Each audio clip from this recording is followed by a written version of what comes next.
আসসালামু আলাইকুম বন্ধুরা।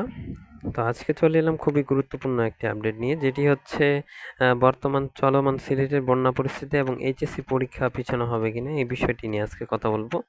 তো এখনো যারা আমার চ্যানেলটিকে সাবস্ক্রাইব করেননি তারা অবশ্যই সাবস্ক্রাইব করে বেল আইকনটি প্রেস করে দেবেন, যাতে সকল প্রকার পড়ালেখার আপডেট এবং চাকরির নোটিফিকেশন আপনাদের কাছে পৌঁছায়। ভিডিওটি শেষ পর্যন্ত দেখবেন, তাহলে অবশ্যই বুঝতে পাবেন যে বিষয়টা কি আসলে।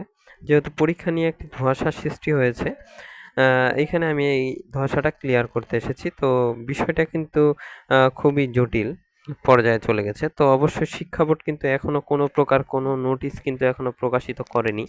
এই বিষয়টা ক্লিয়ার করতে হবে। তো প্রথমে আমি এইটা একটা নিউজ, গতকাল নিউজ থেকে আমি পেয়েছি 14 থেকে 15 ঘন্টা আগের। টানা বৃষ্টি ও ভারত থেকে নেমে আসা পাহাড়ি ঢলে সিলেট জেলা বন্যায় বিপর্যস্ত হয়ে পড়েছে। সিলেট মহানগরী এবং জেলায় 13টি উপজেলায় অন্তত 10 লাখ মানুষ পানিবন্দী রয়েছে।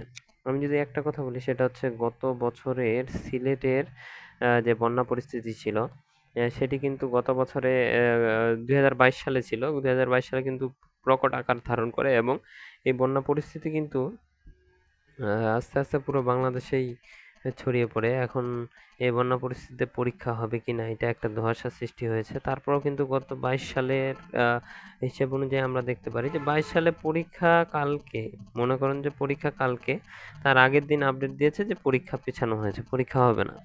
তো 30শে জুন যাদের পরীক্ষা, সবার এইচএসসি পরীক্ষা 30শে জুন, 30শে জুন অনুযায়ী কিন্তু প্রিপারেশনটা নিতে হবে। শিক্ষা বোর্ড যদি কোনোভাবে দিতে পারে, কোনোভাবে যদি কোনো আপডেট দেয়, সেটা কিন্তু পরীক্ষার আগের দিন পর্যন্ত পাওয়া যাবে। আর এর পূর্বে কিন্তু শিক্ষা বোর্ড একটা আপডেট দিয়েছে যে যে সকল জেলায় বন্যা হবে সে সকল জেলায় কিন্তু পরীক্ষা স্থগিত থাকবে। এটা নিয়ে কিন্তু এখনো ক্লিয়ারেন্স কোনো আপডেট কিন্তু তারা নোটিশ আকারে প্রকাশ করেনি যে কোন কোন জায়গায় পরীক্ষা হবে বা কোন কোন জায়গায় হবে না। এটা কিন্তু প্রকাশ হবে, অবশ্যই আপডেটটা পাবেন। আপনারা কিন্তু আমার সাথেই থাকবেন। এখন বুধবারে রিপোর্ট পর্যন্ত দেখুন, এখানে 42টি ওয়ার্ডের মধ্যে 23টি ওয়ার্ড, 13টি উপজেলার মধ্যে 106টি ইউনিয়ন এবং 1548টি গ্রাম বন্যায় কিন্তু প্লাবিত হয়েছে। প্রায় 20,000 মানুষ বাড়িঘর ছেড়ে আশ্রয়কেন্দ্রে আশ্রয় নিয়েছেন। এইখানে একটি জিনিস বলা যায় যে এইখানে প্রায় এসব এলাকার 8,25,000 মানুষ বন্যা কবলিত। একটা কিন্তু এখানে বুঝতে হবে যে 8,25,000 মানুষ বন্যা কবলিত মানে কতগুলো মানুষ সেখানে পরীক্ষার্থী রয়েছে, এতে আশ্রয় নিয়েছেন।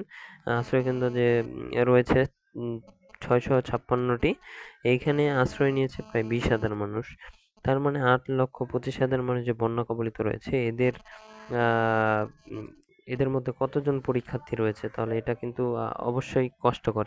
তাদের জন্য কিন্তু পরীক্ষার প্রিপারেশন নেওয়া একেবারে সম্ভব না।